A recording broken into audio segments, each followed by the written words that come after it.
Hi, boys and girls. Are you excited to find out what happens next in our story? I know I am. Let's jump back in. Remember how Satoo was on the island and he felt a hand reach out and grab him? It was the big teacher. The big teacher scooped him up off the beach and put him in his boat. He told him to rest and not look back and quickly began rowing away from the volcano. It didn't take much for Satoo to rest.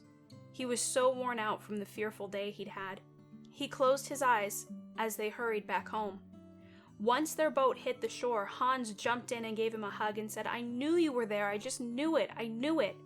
They quickly scrambled ashore, and the big teacher said that they could stay at his house that night. The village seemed deserted. Satoo asked where everyone was. They told him Chief Meriden had had everyone leave and go to the hills to try to escape the volcano, but he hadn't let any of the Christians leave.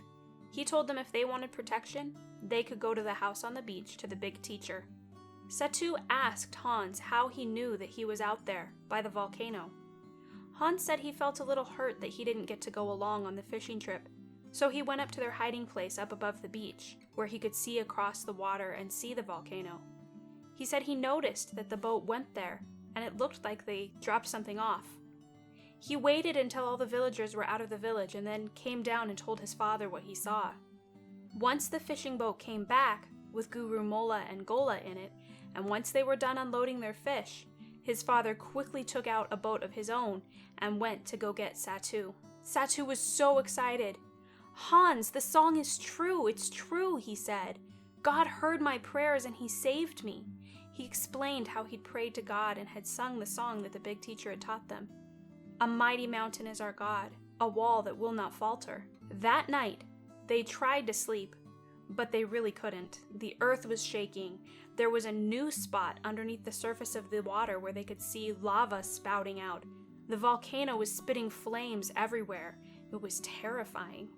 The next morning, the Christians that were still in the village came back to the big teacher's house and they gathered in his flower garden and they sang and they prayed. Tama had seen when the boat came back with Guru Mola and Gola, and he ran to tell Chief Meriden what had happened. Chief Meriden was angry and didn't want to hear what he said. In fact, he told him he wasn't allowed to leave the village with the other villagers and go up to the hills. He said, "You've decided to follow the big teacher too, so you can stay here with them and go to him for protection."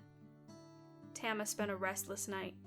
The next day, he went down to the beach and got a boat, but a shadow fell across him. He turned around and there was Chief Meriden with tears in his eyes. "You had the same thought I did, I see," he said. The two of them got in the boat and rowed out to the volcano. It was smoky and the air smelled terrible. They could barely see anything, and there across the beach was a big crack in the sand. Chief Meriden was heartbroken and they turned and went back home. Satoo had been nowhere to be seen. When they got back, Chief Meriden said he was going up to the mountains to check on his people.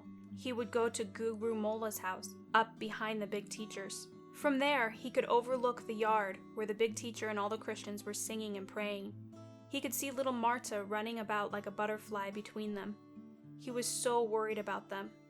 Guru Mola came up next to him and said, "One wave, and they will all be swept away."